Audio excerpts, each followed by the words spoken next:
Hi, congratulations on your new RV. We're really excited for you. Please make sure before you're signing that you bring the following items with you. If you're a cash buyer, please make sure that you bring a cashier's check, no personal checks at time of signing, or you may bring actual cash. If you're a finance customer, please make sure that you bring proof of insurance listing your specific lien holder. If you need that information, please call us ahead of time. Also, make sure that you bring all valid driver's license of all persons that will be listed on the title.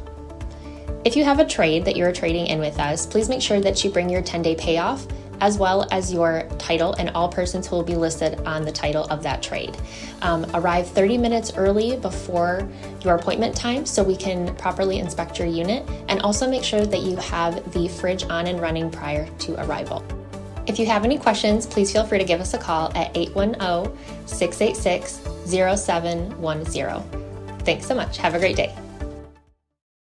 In the front, you have a manual jack here, tow chains, safety breakaway cable, a little insert for your 7-way pin connector. It says the power winch lift system, 20-pound propane tank. This is purged and filled. This is a dual battery box. It's a group 24 battery. You have a 6-gallon Suburban water heater, an outside rinse station. This fitting here you open up so you can drain your kitchen sink. You have stabilizer jacks in each corner of the unit. So the access panels for your refrigerator, your furnace exhaust, your freshwater tank fill, and freshwater tank drains. This has an AC prep if you wanted to have an AC unit installed on the unit. This is a 30 amp unit with a 25-foot cord. Your city water connection and cable input.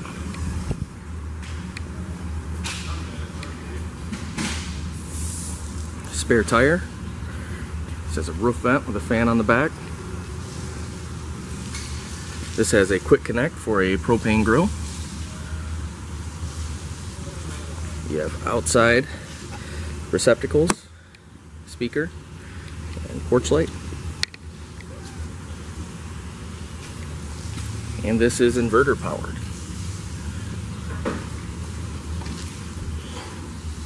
Storage under there, that's where your grill is.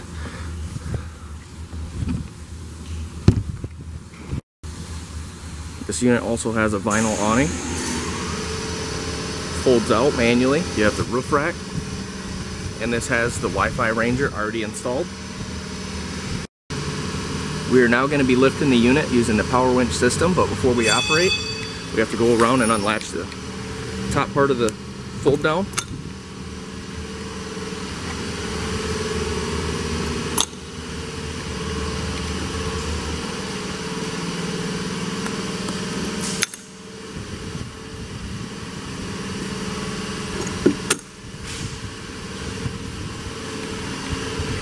This is going to be really loud.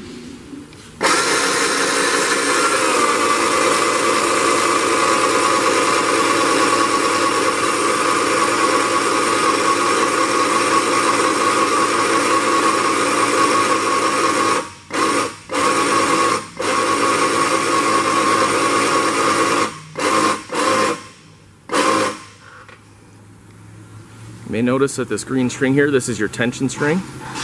You do not want to overextend because you will pull this string off. This is just letting you know that you're fully extended. The next part of the video is going to be securing and protecting yourself in case the motor ever failed. You don't want the pop-up to fall down on you. Put these in to prevent it from collapsing. And they just slip right in place. You want to do one in each corner. So I did the back corner there. I'm going to do the front corner on this one.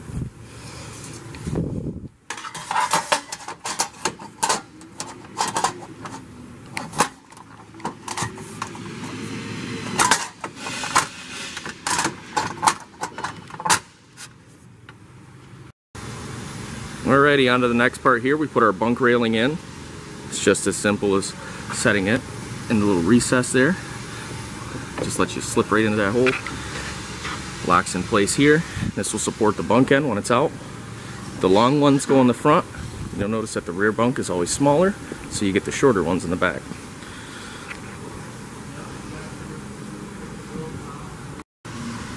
Alright, now we got the bunk ends pulled out. You can see they're being supported by the railing here.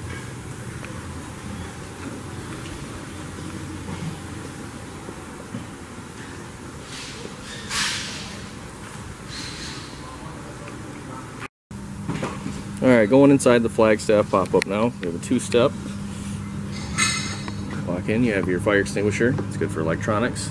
You have 110 receptacles, 12-volt charge center, your Furrion stereo. This is Bluetooth. And you have some control switches here for lights on the LED strip for the awning, your Wi-Fi ranger, and your interior light switch. A little storage compartment here. There's a little table in there and your jack cranks. You have your furnace here, your refrigerator, which the controls are actually on the outside, which I'll show you in a later video. You have your thermostat, so you just click this all the way over to the right or wherever you want the heat at, and it'll kick the furnace on. And then you have your switch for your Suburban water heater here, strictly gas. A little bit of storage here with a slide out drawer. You have a 3-burner Suburban stovetop. And then in here you have the back side of your converter. It's got your 110 breakers and 12-volt fuse panel. Everything's labeled for you. And then this is your inverter, power inverter here. And you have a filtration system. The filter is not currently inside. This is your pump control.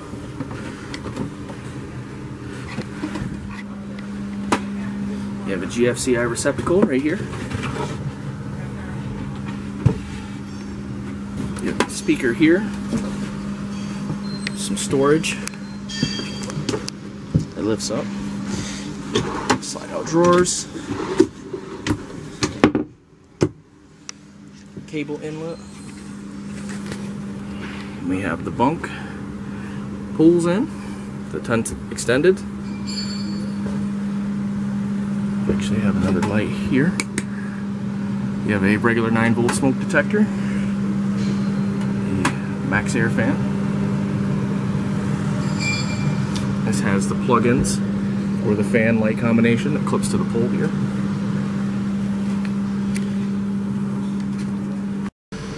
Alright, so down here we have your power inverter control. The inverter is currently off. Push that, and that will convert your 12-volt battery power to 110. This is your LP and carbon monoxide detector that's wired in 12-volt. And right here is your water pump switch. For our next part, we're going to be installing the screen door. First thing we need to do is remove the outside door. It's just as simple as picking up off the hinges there. And now we're going to be undoing the latch here that supports the door, and we'll lift that off there, and then the door will swing back, and it's on a guide. So this part of the door by the main entrance drops down, and then the guide will allow it to roll back into place. Alright, now that we have the door installed, there's a couple of tabs that you want to look to make sure that they're holding the door in place. You got 2 on the top, and then you'll have 2 on each side towards the bottom. So there'll be 6 tabs in total to hold the door in place. And then you just have some Velcro along the sides to fill in the gaps. Alright, now that we got the door installed, I'll show you the end result for the interior and exterior. And we've gone along and tucked in, put down everything to fill in the seams and cracks. So this would be your end result. You're all finished. You got your bunk fan with light. Got the table set up. There's a privacy curtain here.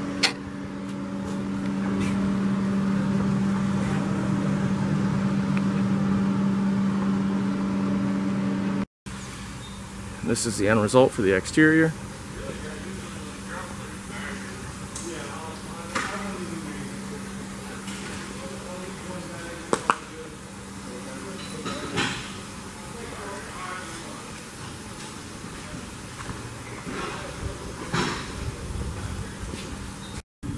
Alright, now I'm going to be showing you your bypass valves for your water heater, which is located in the front compartment here. can remove this panel. It's just a couple of screws and it slides right off. So right now you have your cold line that's feeding the water into the tank. You see how the valve is pointing at the tank? That means that it's open and allowing the tank to fill. Same for the hot line. Hot water going out. In order to bypass this for winterization, simply just turn these valves away from the tank. And we'll move them back for use. Alright, now I've removed the access panel for the refrigerator. I'll show you how to operate this. This has an option here. Your green switch is for your 120 and your red switch is for your 12 volt. So when you're running on 120, you can simply just turn it on, set the temperature. Now for the gas, you turn it on and you push down on the igniter, and then you have to actually push the button in until you see your pilot light underneath here. So it can take about a minute or two to get the propane to the line, and then it will light. Today I'm going to be showing you how to move the slide out of your Flagstaff pop-up. This has a latching mechanism here. Pull it out. It's got to be unlocked here. And then twisted.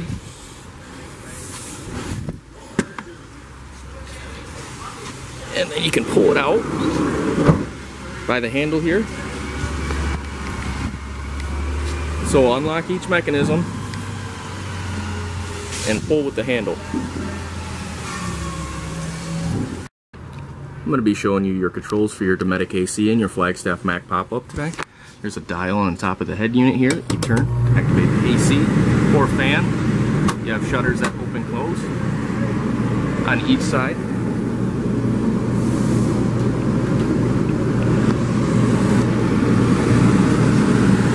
And then back off.